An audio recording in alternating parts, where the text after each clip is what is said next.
ቴዲ አፍሮ ቆሞ ሲዘፍን ከአፉ ውስጥ የሚወጡ አስፈሪ አውሬዎች ለዘፈን በተሰበሰበው ህዝብ ላይ በአፉ በጆሮ ሲጠቀጠቅ ነው ያሳየኝ። ካንተ በላይ ሰይጣን አለ እንዴ? ክፉ አፍ ላይ ብቻ ሳይሆን ጭንቅላት ላይ ሰይጣን ያለው ልብክ ውስጥ። ኦርቶዶክስ ነበርክ ለስሙ፣ እዛ ውስጥ ግን ስትወጭቅ ነው የምትለው። አንዴ ጣውላ ተሸከሙ፣ አንዴ እንጨት ተሸከሙ እያል፣ አንዴ መክተፍ ማጠባጠረ ወሬ የለም። የነበርክበት ሃይማኖት ነው ቢያንስ ክብር የለህ። ሰይጣን አንተ ጭንቅላትና ልብ ውስጥ ነው ያለው። እኔ በመንፈስ መናፍስቷ እንደምታሳየኝ ከሆነ የፈጠራ የእውነት የደከመ ፈጠራ ነው ያወራከው። የፈጠራ ህልም ምን አለ? የሃይማኖት መሪ እውነት ብትናገር ምን አለ? ውሸታ፣ አታላይ፣ ሌባ። በእውነት አንተ ውስጥ ያለው ክፉ መንፈስ ሃይማኖት ከሃይማኖት የሚያጣላ፣ ብሔር ከብሔር የሚያጣላ ክፉ መንፈስ ነው። መናፍስት ይቅርት በለ ለሚመለከተው አድርሱ። ቴዲ አፍሮ እንደ ኢትዮጵያንስት እንወዳሃለን፣ እንደ ጉራጌ ተወላጅ እንወዳሃለን፣ እናከብረሃለን። እንደ አማራ ተወላጅና እንደ ኦሮሞ ኦነራሪ ዶክትሬት እንደተሰጠው ጉቺ ገመቹ ፈይሳ ለሊሳ ግን ቴዲ እኛን አትወክለንም። እኛ አማራዎችን አትወክለንም። እኛ ኦሮሞዎችን አትወክለንም። በአማራ ስምና በአማራ ነገስታቶችና ታሪክ ውስጥ እየተደበቅ አማራና ኦሮሞን ለማጣላት የምትሰራውን ነገር እቃወማለሁ። ቴዲ ይህን ስናገር በጣም በሐዘንና በትልቅ ቁጭት ነው እየተናገርኩ ያለሁት። ኦሮሞ ማህበረሰብ የምንወደው የምናከብረው የኢትዮጵያ መስራች ከሚባሉ የአንበሳ ድርሻውን ይውሰዱ በሚባሉ መውሰድ የሚችሉ ኦሮሞዎችን በዚህ ደረጃ የመናገርና በዚህ ደረጃ የማጣጣል የማብጠልጠል ጥሩ ነው ብዬ አላስብም። ቴዲ ላለፈው 7 እና 8 ዓመት በኢትዮጵያ ምድር ሰዎች ሲፈናቀሉ፣ ሰዎች ሲገደሉ፣ ከሶማሌ 1 ሚሊዮን ኦሮሞ ሲፈናቀል፣ ከወለጋ ከ50 እና ከ60 ሺህ በላይ አማራዎች ሲፈናቀል፣ ጉራጌዎች ማለት ነው ቀቤናና መራቆ በምናምን እየተባለ በሚገዳደሉበት ጊዜ አንድ ያልተነፈስክ፣ እንደገና ደግሞ በተለያየ ጉዳይ በጦርነቱም ጊዜ 1.5 ሚሊዮን ትግራውያን ሲሞቱ ሌሎችም ሲፈናቀሉ ያልተናገርክ ሰው ጊዜ እየጠበቅ ንግድህን ለመነገድ ገንዘብህን ለመስራት ኢኮኖሚህን ከፍ ለማድረግ አንተና እስከ ባለቤትህ የተባረካችሁ በኢኮኖሚ በኢትዮጵያ ሕዝብ አይንም የከበሬታ ወንበር የተሰጣችሁ ለሰላምና ለሰላም አንደበታችሁን ብትጠቀሙ ብህርህንና እግዚአብሔር የሰጠህን የዘፋኝነትና የአዝማሪነት ችሎታ ኢትዮጵያን አንድ እያረክ በመዘፍንበት ጊዜ እንወድሃለን። ዳስጣል በሚባለው ጉዳይና አንዳንድ ሙዚቃዎች ላይ በኦሮሞ ህዝብ ላይ ያደረስከውና የተናገርከው ነገር እንደ አንድ አርቲስት እና እንደ አንድ አባገዳ ጉቺ ገመቹ ፈይሳ ላሊሳ ኡቱባ ለአንተ ምሰጥ ምክር ይቅርታ ጠይቅ፣ የይቅርታ ሙዚቃ አቅርብ። ኢትዮጵያን ህዝብ ወደ ፍቅር ወደ አንድነት ማምጣት ሲገባ በዚህ ደረጃ በመስራት ትንሽ ቅር ብሎኛል። ቴዲ አፉ የሚል መንግስት አለ፣ ይቅር የሚል መንግስት አለ፣ ይቅር የሚል ህዝብ አለ። ውሃ ስትጠይቅ ወተት የሰጠ ቴዲ አፍሮ ላለፈው 8 ዓመት ኢኮኖሚህ አንተ ከፍ አለ እንጂ ዝቅ አላለም። ያንተ ጂዲፒ ከፍ አለ እንጂ ዝቅ አላለም። የበለጸክበት ብልጽግሃል በሁሉም ደረጃ። ስለዚህ ለምንድን ነው በዚህ ደረጃ የኦሮሞ ማህበረሰብን ማስቆጣት የፈለከው? ቴዲ አወራለሁ፣ እሱ አይሰማ፣ እሱ አወራል፣ እኔ አልሰማ። እንዲህ ያለ ነገር ነው ብዬ እንዲህ ዞር ስልልህ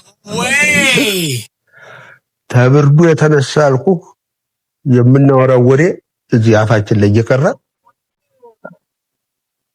እንዲዞር ላለው መሬት ሳይደርስ እንደዚህ ታታውን ወሬ እኮ ነው። አንተ በረዶ ሰርተላ እንዲህ አልኩና ደግሞ መፈንቅለ መንግስት ነው የምናወራው። እሱ ነው የምናወራው። ሽሽኮ ብላ ያስጨረሰን ነው አልኩና ያንን እንዲህ ስብስብ አድርጌ ያለ በረዶ እንዲህ ድቁስ አደረኩና አይፈንቴ ነፍሱን ማረው እንዲህ በጆሮው ሳረግለት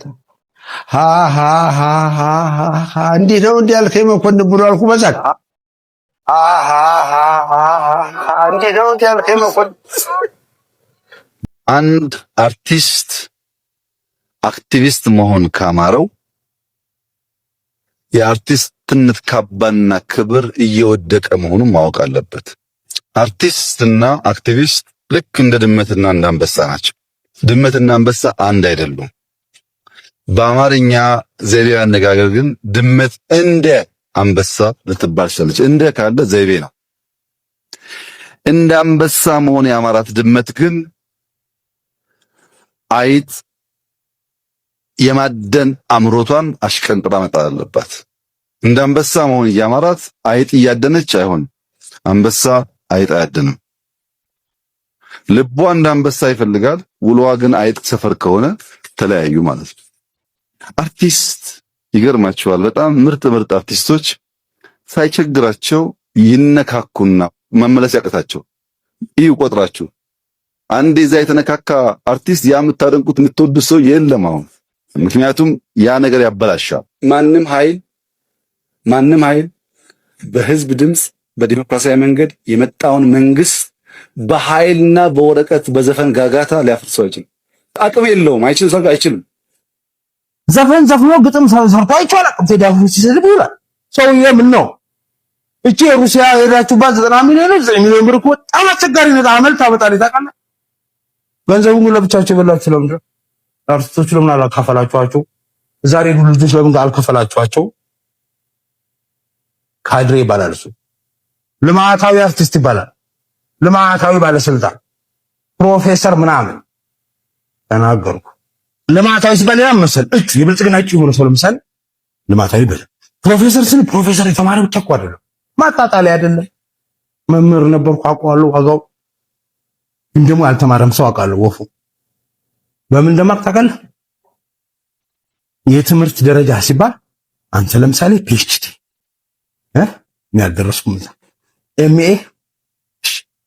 ኤምኤ ነኝ ማስተር ስላለው ያኮራል። ትንሽ ቢኤ ተምረሃል ማለት ነው። አሪፍ ያኮራል። ምንድን ነው ሰርቲፊኬት ዲፕሎማ ሰርቲፊኬት ስላላ 12ኛ ክፍል ምናምን ትላለህ። መካከለኛ የሚባል የትምህርት ደረጃ መኖሩን አላውቅም።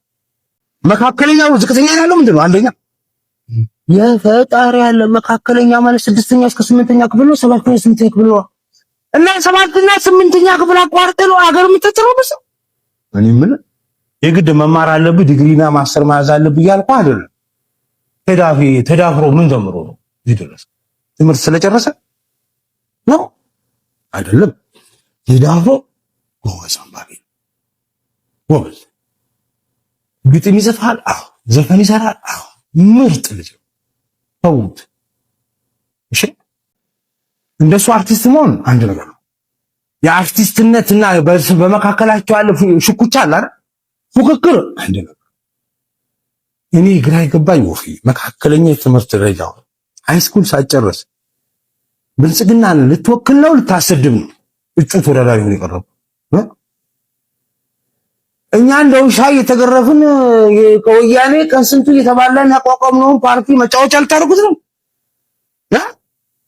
ፀጉሩ መላጨት ነው ወላሂ። ምንም ማድረግ አይቻልም። እውነቱን ተናግረ አንድ ቀን ሄጄ እንደዚህ ማዕበል ነው ማን የሚባለው ልጅ ቴዲ አፍሮ ፊልም እናንተ ልማታዊ ምኖች ናችሁ አርቲስቶች አልኩ። አረኳቸው ረስተዋለሁ እንደነካሁት ህዳሴ ግድቡ ጋር ስደርስ ያ አርቲስት አገኘሁት ብሎ ይላል። ባጠገቤኝ አላውቀውም። ሊገፈትር ይፈልገውን እኔ ምን አውቃለሁ? ይገፈትረኝ ነበር እሱማ አጋጣሚ ጋር ግን የተመቸ እኔ አላውቀውም። ለካ እሱ ነው ወግቼዋለሁ እዚህ ቤት ቁጭ ብዬ። ወይኔ አሁን ሆን ሲሄድ ማን ነው ስል እንትና ነው አሉ። ስም አልጠራም ተዋጣጣለ። አሁንስ እንትን መታወት ፕሮፌሰሩና መካከለኛው እኔም ብለ ወፍዬ ምድርና ሰማይ ልዩነት እኮ ያለው አንዱ እዛ ሆኖ እንዳልተማረ ሰው ሲሳደብ ይውላል። ያው የሚኒስትር ሆኖ ማለት አንዱ ደግሞ መሬት ሆኖ ወደ ላይ ሲተፋው አንጋሉ ሲተፋው ተመልሶ አናቱ ላይ አርፈ ማለት ምንም ማረጋችን። አንድ አርቲስት አገሩን የሚወድ ከሆነ የምር አገሩን የሚወድ ከሆነ ደግሞ አርቱን የሚወድ ከሆነ ሁለቱም ጋር አርቱም ጋር የሚሰራው ነገር መንግስት ጋር ተዘግቶ ነው መጠየቅ ያለበት። ጥያቄ ካለ ቀርቦ ነው ያገዛው አብሮ እየሰራ ቴዲ አፍሮ ሞቶ ይሻላል ከእናንተ። ምንድን ነው የምታወሩት? ምንድን ናችሁ እናንተ? ከየት ነው የመጣችሁት? ምን አለ ብትወት ልጁ ሰርቶ ቢኖርበት። ወያኔ የተጫወተበት አበቃም ነው። እሺ የታሰረ ውሻ አለ። የታሰረ ውሻ መኪና ሲያልፍ ሲያገድም ይጮሃል። ታስሯል። መታሰሩን ያውቃል፣ ግን ይጮሃል። እና አንድ ውሻ ከጎረቤት ይመጣና ምንድነው እንዲህ የሚያስጮኸው? መኪና ባለፈ ቁጥር አንተ ታስረሃል፣ ሰንሰለት አለ፣ ልታቆመው አትችልም መኪናውን። በተደጋጋሚ ግን ሲያልፍ ትጮሃለህ። ምን እያደረክ ነው ብሎ ሲጠይቀው አይ እኔ እኮ መኪናውን ማቆም እንደማልችልም አውቃለሁ፣ መኪናውን ለማቆም አይደለም የምጮኸው እኔ ዋናው ያሰሩኝ ሰዎች ስራ እየሰራው መሆኑን አውቀው አጥንት እንዲጥሉልኝ ነው የምጮኸው እንጂ መኪናውን ለማቆም አይደለም። አጥንት ለሚጥሉላቸው ሰዎች ነው የሚጮሁት፣ ለእናንተ አይደለም። ካልጮሁ አድዋም ይሁን ማንኛውም ስራ ካላራከሱ የዕለት ጉርስ የላቸው። ለዕለት ጉርሳቸው ነው የሚጮሁት።